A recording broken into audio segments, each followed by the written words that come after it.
कई बार मस्ती मजाक में आपके घर वालों ने आपसे ये जरूर कहा होगा कि क्या नौकरी करेगा, 12वीं पास तो है नहीं। और अब लगता है कि आपके घर वालों की इस बात को सरकार ने वाकई में सीरियसली ले लिया है और अब आपको खूब पढ़ना लिखना होगा, वरना सरकारी नौकरी तो आप भूल ही जाओ। दरअसल मामला क्या है, पहले आप ये जान लीजिए।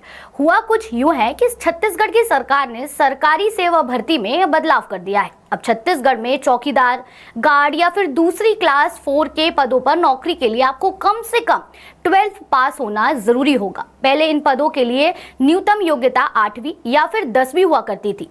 सामान्य प्रशासन विभाग यानी कि जीएडी की ओर से जारी किए गए नए आदेश में नौकरियों के लिए न्यूनतम शैक्षणिक योग्यता यानी जिसे आप मिनिमम क्वालिफिकेशन कहते हैं, इसे बढ़ा दिया गया है। और इतना ही नहीं, सिर्फ चौकीदार बनने की योग्यता नहीं बढ़ी है, बल्कि सरकारी दफ्तरों में क्लर्क और सहायक ग्रेड 3 जैसे पदों के लिए पहले 12th पास होना जरूरी होता था, लेकिन इसे भी अब बढ़ा दिया गया है। नए आदेश के तहत अब क्लर्क के लिए कम से कम ग्रेजुएशन की डिग्री जरूरी कर दी गई है और साथ ही साथ 1 साल का कंप्यूटर डिप्लोमा और कंप्यूटर पर टाइपिंग स्पीड भी जरूरी होगी।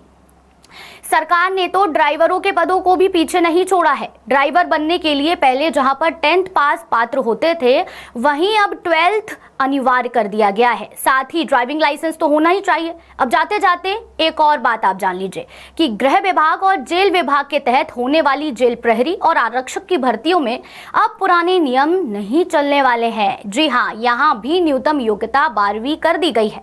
साथ ही फिजिकल टेस्ट तो पास आपको करना ही होगा, यानी कि कुल मिलाकर आपको चपरासी की नौकरी करनी हो या फिर पुलिस की और या फिर क्लर्क की, आपका पढ़ा लिखा होना जरूरी है, वरना आप हाथ मलते रह जाएंगे और नौकरी कोई और ले जाएगा। अब सरकार के इस फैसले से आप कितना सहमत हैं, कितना खुश हैं, जवाब कमेंट सेक्शन में आप जरूर दीजिएगा। ये खबर रायपुर से हमारे विशेष संवाददाता विनय वर्मा आपके लिए लेकर आए थे। अपडेट्स के लिए बने रहिए द सूत्र के साथ। लेटेस्ट, इन्वेस्टिगेटिव और इन डेप्थ खबरें देखने के लिए ज्वाइन कीजिए द सूत्र का व्हाट्सएप चैनल, सब्सक्राइब कीजिए यूट्यूब चैनल, लाइक कीजिए फेसबुक पेज और पढ़ते रहिए www.daसूत्र.com।